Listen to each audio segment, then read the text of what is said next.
Hello everybody, welcome back to Easy Weeknight Cooking with Heart's Desire Spice Blends. And tonight we are doing something really quite yummy and a little bit off the beaten path. This is Greek casserole, and it's really not as hard as it sounds. So what are we going to be needing? 1 pound of cubed meat, 1 small onion, 1 teaspoon of Heart's Desire Greek Seasoning divided in half, a little bit of olive oil, 2 cups of whole cream, 1 large clove of garlic, 1 tablespoon of flour. Don't forget your whisk. For the rest of it, it's 2 cups of chopped leafy greens. I have kale here, and it's wonderful stuff. You can get green, purple, whatever you like, and any kinds of leafy greens that you like. Spinach, bok choy, collard greens, whatever. You're also going to need half a pint of cherry or grape tomatoes, cut in half or thirds. You're going to need 1 small zucchini and 4 ounces of my favorite, feta cheese. So why don't we get started? You're going to start off with your 1 onion thrown into a pan with a hot pan, shall I say, with your 1 pound of meat. Now I recommend chicken or pork for this. You want a bit of a lighter meat so that it doesn't drown out the more delicate flavors of your vegetables, which of course you do definitely love that. Now, if you want to put some ground lamb in there, oh my word, please do. So I'm going to wait for this to come back up to temperature. It has been lightly browned on one side, and go ahead and throw the onions back in, and of course 1/2 teaspoon of our Greek seasoning. We've got some sizzle going on. Love that. And throw in our onions. Now this is 1 small onion. What I did is, since I'm doing 2 recipes every night with you guys, I took 1/2 of a red onion and 1/2 of a brown onion, and that ought to just add to some of the sweetness there. Oh my gosh, yes. Go ahead and stir that in, break up the onions, and let that saute, browning your meat and browning your onions. While that is doing its thing, we're going to need our 2 cups of cream. And what I've done here is I've taken the liberty of doing a lot of this already. I've taken and reduced 2 cups of cream down to a very thick cream, and that's just letting it boil over a high heat. Keep a real good eye on this because this stuff will boil over really easily. So I put it on high heat, let it boil until it is thick. Now look at this. That's really thick stuff. You can see right through it, and it doesn't run very fast. So usually it's reduced to about 2/3 of its normal volume. As soon as this is done, and it is looking really good, I'm going to throw that into another bowl. And then I'm going to pour my cream into this pan, add my garlic and the rest of my Greek seasoning to it. Heat it up a little bit, get all that wonderful fond off the bottom of this pan here, because you want to keep all those flavors from your garlic, from your onions and your meat into your sauce, if at all possible. That is a ton of flavor you don't want to miss out. I love using cast iron. It is wonderful, but those handles do get hot. Okay, I'm going to turn that off for the moment. Would you look at that? Seriously. Yum. The meat is browned to perfection. A little bit of it is sticking on the bottom of the pan, but not a ton.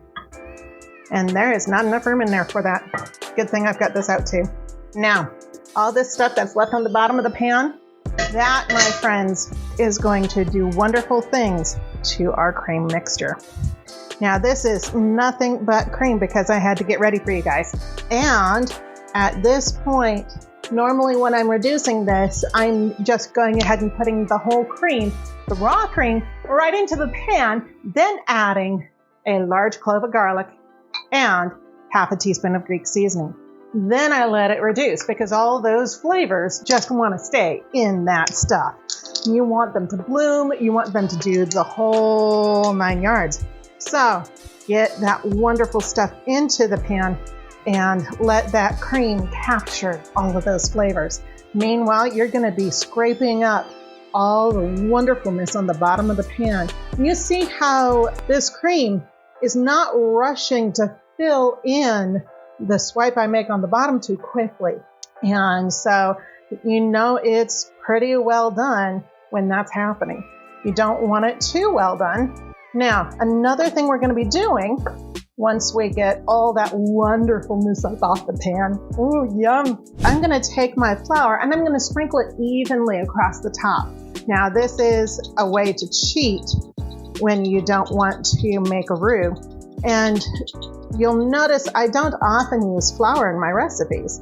And that is because there are such different ways to get tons of flavor that stick around your dietary requirements without it. And I find that in this application, a roux, which is basically making a white sauce, really drowns out a lot of flavors that you really want to keep here. Flour does have a tendency of eating up a little bit of flavor. You're going to whisk the flour into this, and I'm using it as a stabilizing agent because when this stuff goes into the oven, those high temperatures can sometimes separate your fats from your milk solids in the cream. I don't want that. I want all that flavor. Now, this is really coming to soft capes already, and it can go off to the side. I think it is time to assemble this. You're going to grab a 9x9 pan, or you can grab a normal casserole dish as long as everything will fit. And I'm going to clear a little bit off my workspace here. And now what we're going to do is we're going to start layering. I'm going to take some of my leafy greens on the bottom here. Oh, yum.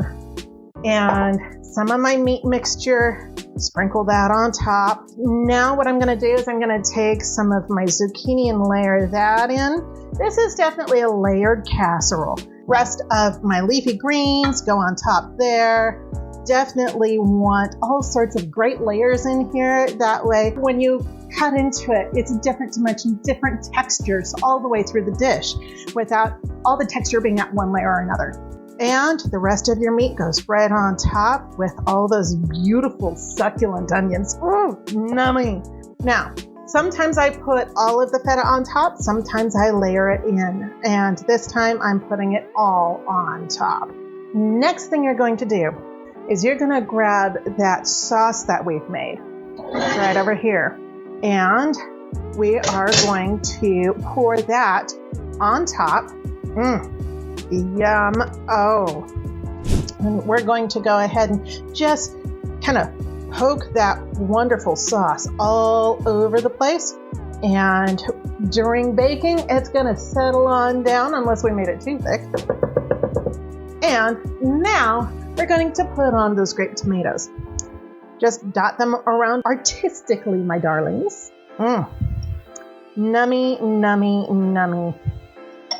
And that is ready for a 350-degree oven for between half an hour and 60 minutes until your meat is fully done.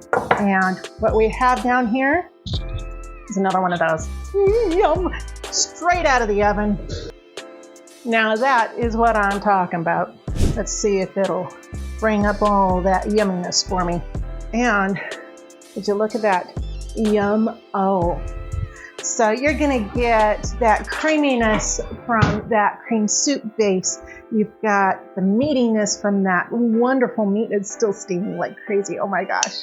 The vegetables are al dente, not overcooked, not mushy. It's beautiful. And those tomatoes are roasted. Oh, yes. You got browning on top. You've got that feta cheese. Oh boy. Alfredo meets casserole. With feta. Oh my gosh, this is great. I love the textures. I love the presentation. It is awesome. Add a leaf of mint on top and you are golden. So from our kitchen to yours, this is Greek casserole. And you guys keep things tasty. We will see you next week with a recipe including garam masala.